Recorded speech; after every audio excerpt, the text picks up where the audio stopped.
बुद्ध की कुछ बात ऐसी है कि ऐसा लगता है अभी अभी उन्होंने कही। बुद्ध की बात को समसामयिक बनाने की जरूरत नहीं है, वो समसामयिक है, वो कंटेम्पररी है।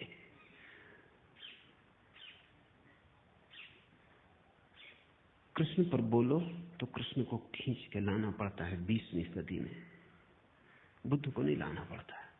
बुद्ध जैसे खड़े ही हैं, 20वीं सदी में ही खड़े, और ऐसा अनेक सदियों तक रहेगा। क्योंकि मनुष्य ने जो होने का ढंग अंगीकार कर लिया है बुद्धि का, वो अब ठहरने को है, वो अब जाने को नहीं। और उसके साथ ही बुद्ध का मार्ग ठहरने को है। धम्मपद उनका विश्लेषण है, उन्हें जो जीवन की समस्याओं की गहरी छानबीन की है उसका विश्लेषण है। एक एक शब्द को गौर से समझने की कोशिश करना, क्योंकि ये कोई सिद्धांत नहीं है जिन पर तुम श्रद्धा कर लो। ये तो निष्पत्तियां हैं प्रयोग की। अगर तुम भी इनके साथ विचार करोगे तो ही इन्हें पकड़ पाओगे। ये आंख बंद करके स्वीकार कर लेने का सवाल नहीं है, ये तो बड़े सोच विचार मनन का सवाल है।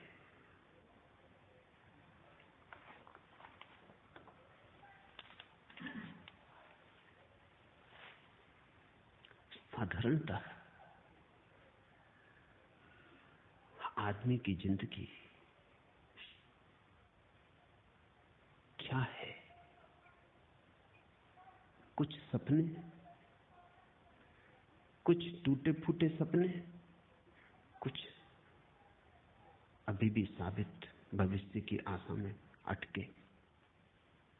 आदमी की जिंदगी क्या है? अतीत के खंडहर, भविष्य की कल्पनाएं। आदमी का पूरा होना क्या है? चले जाते, उठते हैं, बैठते हैं, काम करते हैं, कुछ पक्का पता नहीं क्यों, कुछ साफ जाहिर नहीं कहां जा रहे हैं, बहुत जल्दी में भी जा रहे हैं,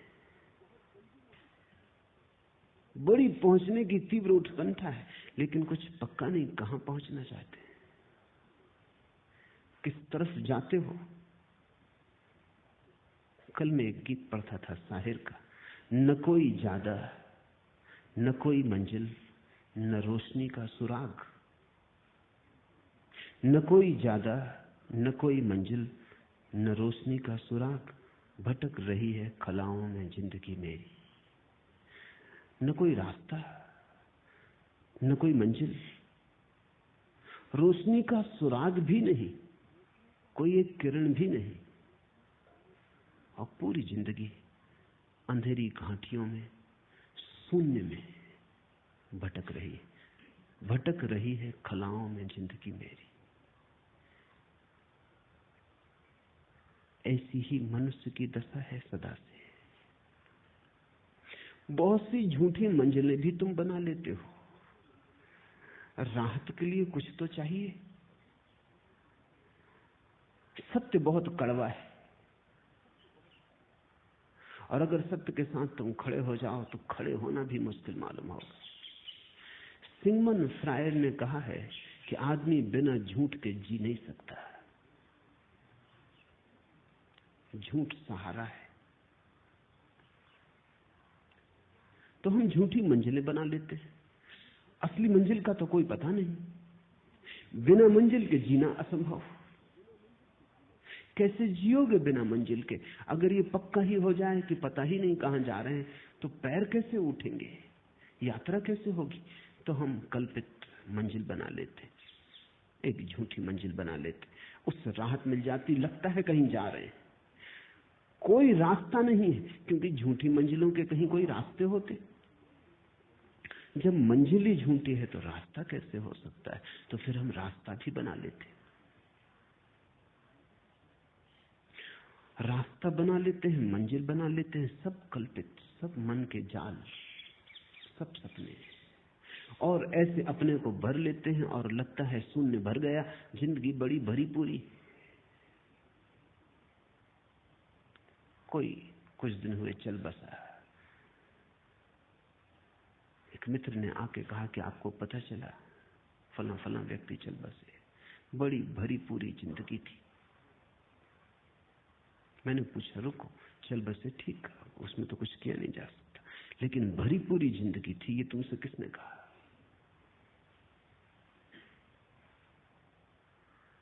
शायद उन्होंने सोच के कहा भी नहीं था, थोड़े झिझके कहा मैं तो ऐसे ही कह रहा था, कहने की बात थी। पर मैंने कहा तो तुम भी सोचते होगे कि बड़ी भरी पूरी जिंदगी थी, मैं उनको जानता हूं। और अगर तुम मुझसे पूछो तो कुछ भी नहीं हुआ, क्योंकि वो मरे हुए ही थे। अब मरा हुआ मर जाए, इसमें कौन सी बड़ी घटना हो गई? जिंदा वो कभी थे नहीं, क्योंकि जिंदगी तो सत्य के साथ ही उपलब्ध होती है, और कोई जिंदगी नहीं है। लेकिन जो झूठ के साथ जी रहा है वो भी सोचता है जिंदगी भरी पूरी। कितने झूठ तुमने बना रखे।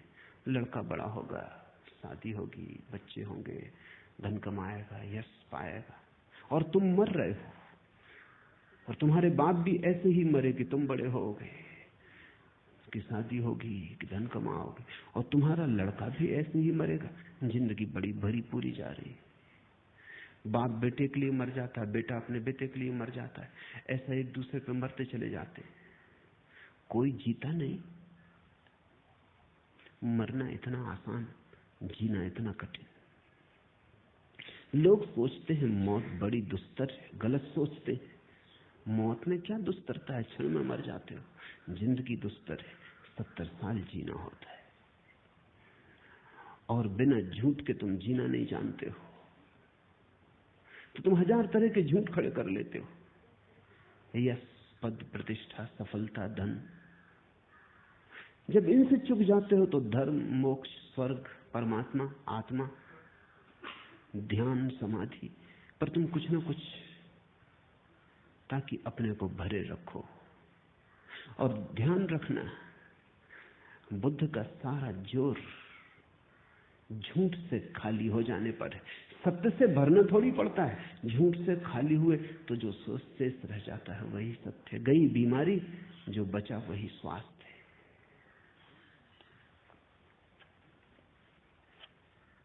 लेकिन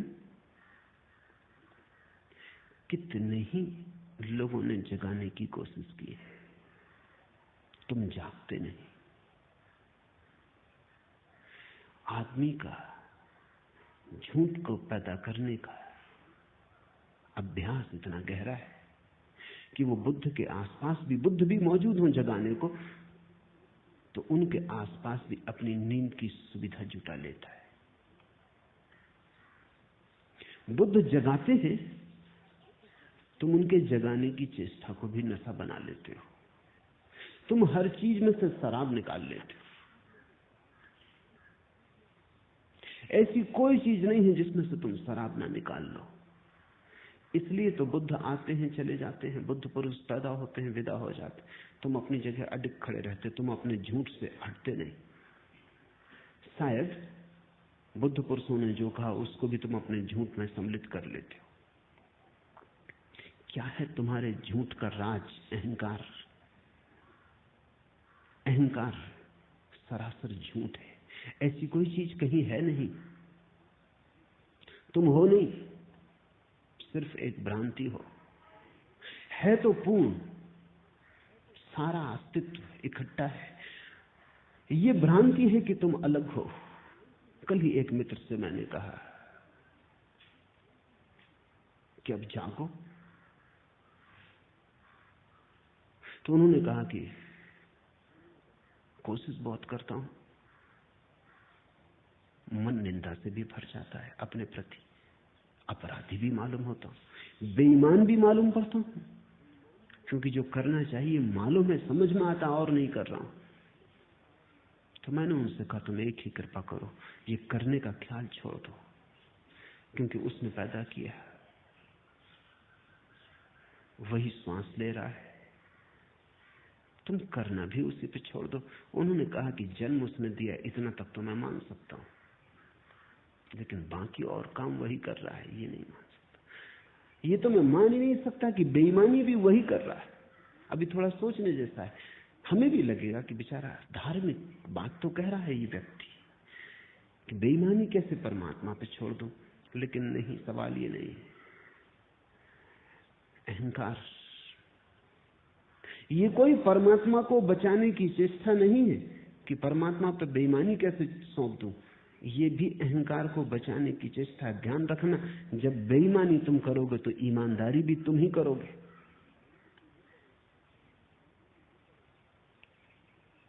लेकिन जब जन्म भी तुम्हारा अपना नहीं और मौत भी तुम्हारी अपनी नहीं, तो दोनों के बीच में तुम्हारा अपना कुछ कैसे हो सकता है?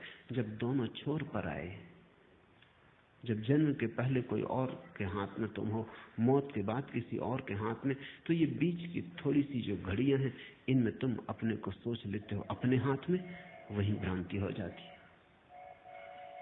वही अहंकार तुम्हें जगने नहीं देता। वही अहंकार सोने की नई तरकीबें व्यवस्थाएं खोज लेता है। इसलिए बुद्ध पुरुष आते हैं, उनके तीर ठीक तर्कस से तुम्हारे हृदय की तरफ निकलते, पर तुम बचा जाते हो। हजारों खिज्र पैदा कर चुकी है नस्ल आदम की। आदमी ने कितने बुद्ध पुरुष पैदा किए? हजारों खिज्र, पैगंबर, तीर्थंकर, हजारों खिज्र पैदा कर चुकी है नस्ल आदम की। ये सब तस्लीम, लेकिन आदमी अब तक भटकता है। ये सब तस्लीम, ये सब स्वीकार कि हजारों बुद्ध पुरुष हुए, पर इससे क्या फर्क पड़ता है? आदमी अब तक भटकता है। आदमी भटकना चाहता है? कहता तो आदमी यही है कि भटकना नहीं चाहता। कहते तो तुम मेरे पास यही हो, शांत होना चाहते हैं, सत्य होना चाहते हैं, सरल होना चाहते, लेकिन सच में तुम होना चाहते हो, या कि सरलता के नाम पर तुम नई जटिलता खोज रहे हो, या सत्य के नाम पर तुमने नए झूठों की तलाश शुरू की है, या शांति के नाम पर अब तुमने एक नया रोग पाला। अब तुम शांति के नाम पर अशांत होने को उत्सुक हुए। साधारण आदमी अशांत होता है, सिर्फ शांति की तो कम से कम चिंता नहीं होती। अब तुम शांति के लिए भी चिंतित हो। पुरानी अशांति तो बरकरार, अब तुम और धन करोगे, उसमें गुणनफल करोगे। अब तुम कहोगे कि शांति भी चाहिए। अब एक नई अशांति जुड़ी कि शांति नहीं। झूठ तो तुम थे, अब तुम कहते हो सत्य खोजेंगे। अब तुम सत्य के नाम पर कुछ नए झूठ ईजाद करोगे, स्वर्ग के, मोक्ष के, नरक के, परमात्मा के, आकाश के। मंदिरों में जाओ, स्वर्गों के नक्शे टंगे, पहला स्वर्ग, दूसरा स्वर्ग, पहला खंड, दूसरा खंड, तीसरा खंड, सचखंड तक नक्शे टंगे हुए। आदमी की मूढ़ता की कोई सीमा है, कोई अंत है? अपने घर का भी नक्शा भी तुमसे बनेगा नहीं।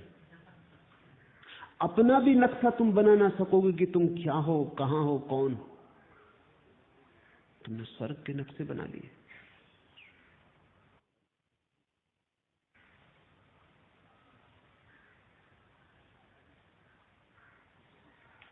एक दुकान पर एक शिकारी कुछ सामान खरीद रहा था। अफ्रीका जा रहा था शिकार करने, कहीं जंगल में भटक ना जाए, इसलिए उसने एक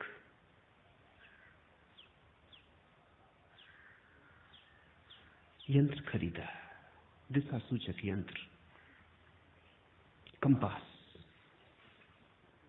और तो सब ठीक था, उसने खोल के देखा, लेकिन कंपास में पीछे एक आईना भी लगा था। ये उसकी समझ में ना आया। कभी कोई कंपास है या किसी स्त्री का साज श्रृंगार का सामान, इसमें आईना किस लिए लगा है? ये दिशा सूचक यंत्र है, इसमें आईने की क्या जरूरत? उसने दुकानदार से पूछा, और सब तो ठीक है, लेकिन ये मेरी समझ में नहीं आया कि इसमें आईना क्यों लगा। दुकानदार ने ये इसलिए कि जब तुम भटक जाओ तो कंपास तो बताएगा स्थान, आईने में तुम देख लेना ताकि पता चल जाए कौन भटक गया है। कहां भटक गए हो ये तो कंपास से पता चल जाए, लेकिन कौन भटक गया है अपना पता नहीं। स्वर्ग के नक्शे बना दिए।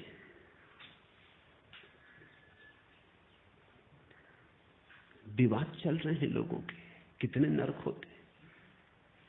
हिंदू कहते हैं 3, जैन कहते हैं 7।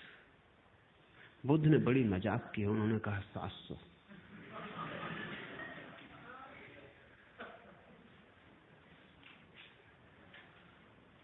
ये मजाक की है, क्योंकि बुद्ध को जरा भी उत्सुकता नहीं इस तरह की मूर्ताओं में। लेकिन मजाक भी नहीं समझ पाते लोग। बुद्ध के मानने वाले हैं जो कहते हैं कि नहीं 700 ही होते हैं, इसलिए कहे। मैं तुमसे कहता हूं 7000।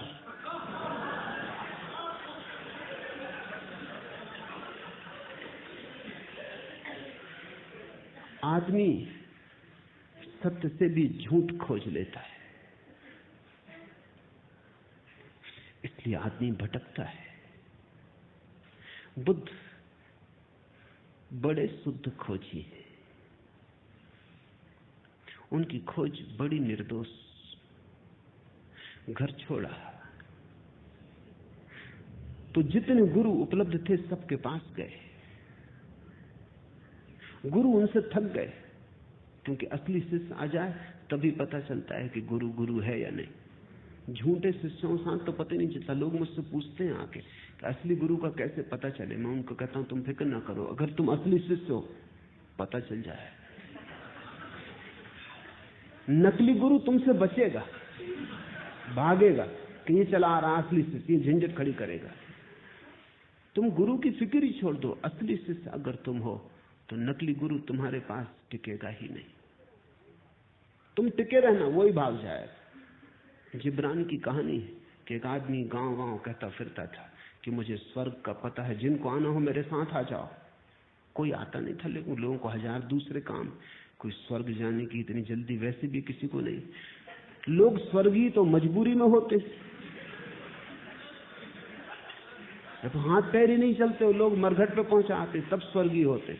कोई स्वर्गीय होने को राजी नहीं था। लोग कहते आपकी बात सुनते जचती, जब जरूरत होगी तब उपयोग करेंगे, मगर अभी कृपा करें, अभी हमें जाना नहीं। एक गांव में ऐसा हुआ, उस आदमी का खूब धंधा चलता था, क्योंकि जिनको स्वर्ग नहीं जाना इनको बचने के लिए भी गुरु को कुछ गुरु दक्षिणा देनी पड़ती थी। वो आ जाए गांव में और समझाए तो उसको कुछ सेवा भी करनी पड़ती, पैर भी पड़ने पड़ते। कहते तुम बिल्कुल ठीक हो, मगर अभी हम साधारण जन अभी संसार में उलझे हैं, जब कभी सुलझेंगे जरूर आपकी बात का ख्याल करेंगे, रख लेते हैं संभाल के हृदय में। तो गुरु का धंधा भी चलता था, ना कभी कोई झंझट आई थी ना कुछ। एक गांव में उपद्रव हो गया, एक असली शिष्य मिल गया। उसने कहा अच्छा तुम्हें पक्का पता है? बिल्कुल पक्का पता है, क्योंकि अभी तक कोई झंझट आई नहीं थी। उसने कहा अच्छा मैं चलता हूँ, कितने दिन लगेंगे पहुंचने में? तब जरा गुरु घबराया कि ये जरा उपद्रवी मालूम पड़ता है। पैर छुओ बात ठीक, सांस चलने की बात, मगर अब सबके सामने मना भी नहीं कर सका। उसने कहा देखेंगे भटकाएंगे 1-2 साल, भाग जाएगा अपने आप। 6 साल बीत गए, वो उनके पीछे ही पड़ा। वो कहता है कि कब आएगा, अभी तक आया नहीं। एक दिन उस गुरु ने कहा तेरे हाथ जोड़ता हूं भैया, तू जब तक न मिला था हमको भी पता था, तेरे कारण हमारा भी था। असली शिष्य मिल जाए तो फिर गुरु अपने आप। दुनिया में नकली गुरु हैं क्योंकि नकली शिष्यों की बड़ी संख्या है। नकली गुरु तो बाई प्रोडक्ट, वो सीधे पैदा नहीं होते, नकली शिष्य उन्हें पैदा कर लेता। बुद्ध सभी गुरुओं के पास गए, गुरु घबरा गए, क्योंकि ये व्यक्ति निश्चित प्रमाणिक था। जो उन्होंने कहा वो इसने इतनी पूर्णता से किया कि उनको भी दया आने लगी कि तो हमने भी नहीं किया है। कोई करते नहीं था तब तक बात ठीक थी, इस पर दया आने लगी। इससे ये भी न कह सकते थे कि तुमने पूरा नहीं किया इसलिए उपलब्ध नहीं हो रहा है। इसने पूरा पूरा किया, उसमें तो रत्ती भर कमी नहीं रखी। गुरु ने हाथ जोड़ के कहा बस हम यहां तक तुम्हें बता सकते थे, इसके आगे हमें खुद भी पता नहीं। सारे गुरुओं को बुद्ध ने चुका डाला, एक गुरु साबित न हुआ। तब सिवाय इसके कोई रास्ता न रहा कि खुद खोजे।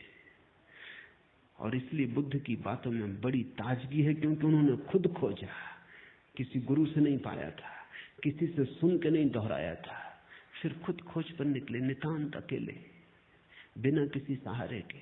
शास्त्र धोखा दे गए, गुरु धोखा दे गए, सब पीछे हट गए, अकेला रह गया खोजी। ऐसा ही होता है, जब तुम्हारी खोज असली होगी तुम पाओगे शास्त्र काम नहीं देते। शास्त्र तभी तक काम देते हैं जब तक तुम उनका भजन पाठ करते हो, बस तभी तक। अगर तुमने यात्रा शुरू की तुम तत्क्षण पाओगे शास्त्र में हजार गलतियां होनी ही चाहिए, क्योंकि हजारों साल तक हजारों लोग उसे दोहराते रहे, बनाते रहे, उसमें बहुत कुछ छूट गया, बहुत कुछ जुड़ गया है। लेकिन ये तो पता तुम्हें तभी चलेगा जब तुम यात्रा करोगे। एक तुम नक्शा लिए घर में बैठे हो, उसकी तुम पूजा करते हो, कैसे पता चलेगा? यात्रा पर निकलो तब तुम्हें पता चलेगा, अरे इस नक्शे में नदी बताई है, यहाँ कोई नदी नहीं। इस नक्शे में पहाड़ बताया है, यहाँ कोई पहाड़ नहीं। इस नक्शे में कहा बाएं मुड़ना, बाएं मुड़ो तो गड्ढ है, यात्रा होती नहीं। दाएं मुड़ो तो ही हो सकती है। जब तुम यात्रा पर निकलोगे तभी परीक्षा होती तुम्हारे नक्शों की, उसके बिना कोई परीक्षा नहीं। जो भी यात्रा पर गए उन्होंने शास्त्र को सदा कम पाया, जो भी यात्रा पर गए उन्होंने गुरुओं को कम पाया। जो भी यात्रा पर गए उन्हें एक बात अनिवार्य रूप में पता चली कि प्रत्येक को अपना मार्ग स्वयं ही खोजना पड़ता है। दूसरे से सहारा मिल जाए बहुत, पर कोई दूसरा तुम्हें मार्ग नहीं दे सकता, क्योंकि दूसरा जिस मार्ग पर चला था तुम उस पर कभी भी न चलोगे। वो उसके लिए था, वो उसका था, वो उसके स्वभाव में अनुकूल बैठता था। और प्रत्येक व्यक्ति अद्वितीय है। बुद्ध ने यह घोषणा की कि प्रत्येक व्यक्ति अद्वितीय है, इसलिए एक ही राजपथ पर सभी नहीं जा सकते, सबकी अपनी पगडंडी होगी। इसलिए सद्गुरु तुम्हें रास्ता नहीं देता, केवल रास्ते को समझने की परख देता है। सद्गुरु तुम्हें विस्तार के नक्शे नहीं देता, केवल रोशनी देता है ताकि तुम खुद विस्तार देख सको, नक्शे तय कर सको। क्योंकि नक्शे रोज बदल रहे हैं, जिंदगी कोई स्थिर बात नहीं है, जड़ नहीं है, जिंदगी प्रवाह है। जो कल था वो आज नहीं है, जो आज है वो कल नहीं होगा। सद्गुरु तुम्हें प्रकाश देता, रोशनी देता, दिया देता हाथ में कि ये दिया ले लो, अब तुम खुद खोजो और निकल जाओ। और ध्यान रखना, खुद खोजने से जो मिलता है वही मिलता है, जो दूसरा दे दे वो मिला हुआ है ही नहीं। दूसरे का दिया छीना जा सकता है, खुद का खोजा भर नहीं छीना जा सकता। और जो छिन जाए वो कोई अध्यात्म है, जो छीना ना जा सके वही।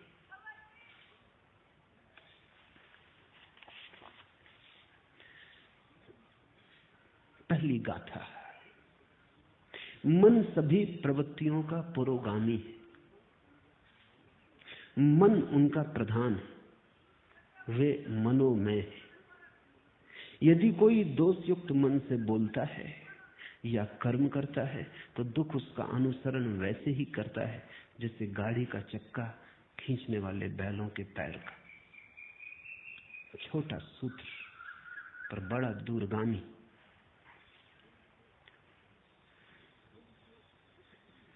ध्यान रखना, बुद्ध किसी शास्त्र को नहीं दोहरा रहे हैं, बुद्ध से शास्त्र पैदा हो रहा है।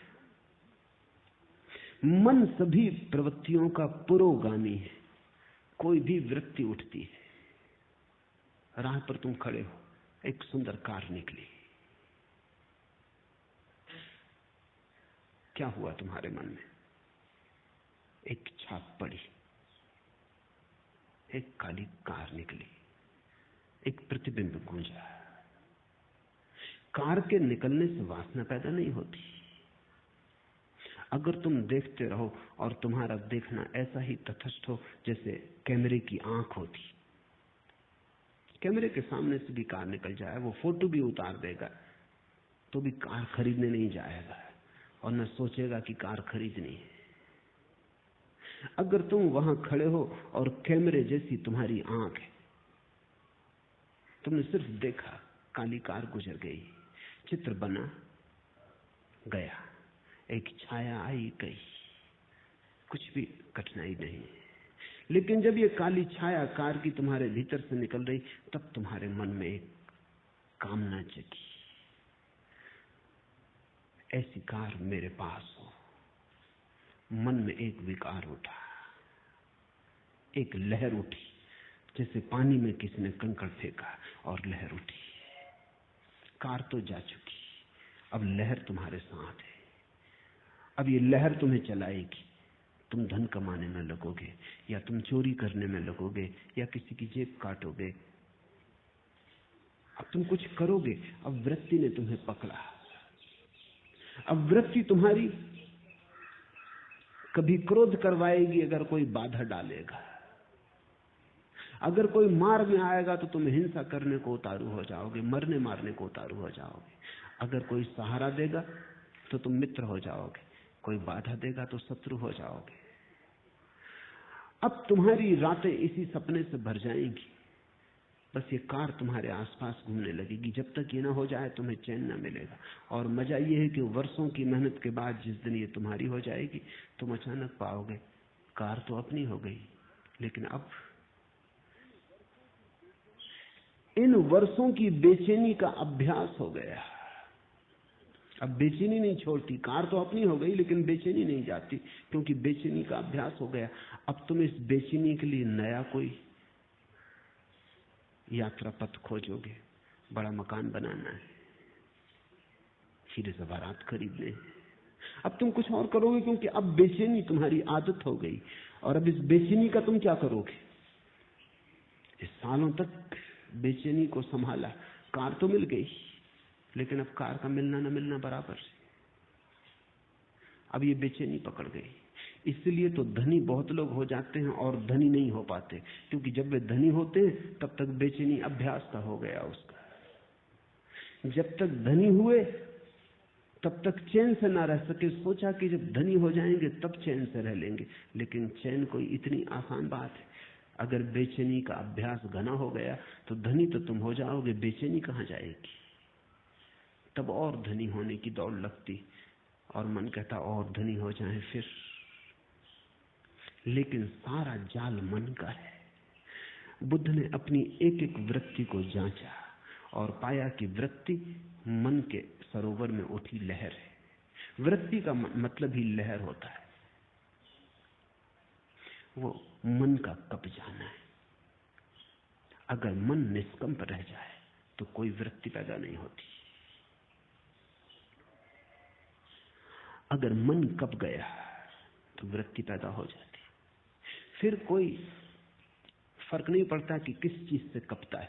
आज से 2500 साल पहले बुद्ध के समय में कार तो नहीं थी, तो कई नासमझ सोचते हैं कि तब बड़ी शांति थी, क्योंकि कार नहीं थी तो कार की तो चिंता पैदा ही नहीं हो सकती थी। हवाई जहाज नहीं था तो हवाई जहाज खरीदना इसकी चिंता तो पैदा नहीं हो सकती थी।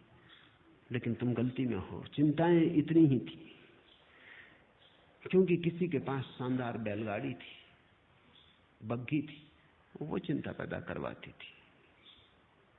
किसी के पास शानदार घोड़ा था, वो चिंता पैदा करवाता था। चिंता के लिए विषय से कोई फर्क नहीं पड़ता। तुम लहर सरोवर में उठाने के लिए एक कंकड़ फेंको या कोहिनूर हीरा फेंको, इससे कोई फर्क नहीं पड़ता। कोहिनूर हीरा भी वृत्ति उठाता है, साधारण कंकड़ भी उतनी ही वृत्ति उठाता, उतनी ही लहर उठाता है। पानी फिक्र नहीं करता कि तुमने कोहिनूर फेंका कि कंकड़ फेंका। कुछ फेंका, बस इतना काफी है। मन में कुछ भी फेंका और उपद्रव शुरू हुआ। मन सभी प्रवृत्तियों का पुरोगामी, मन उनका प्रधान है।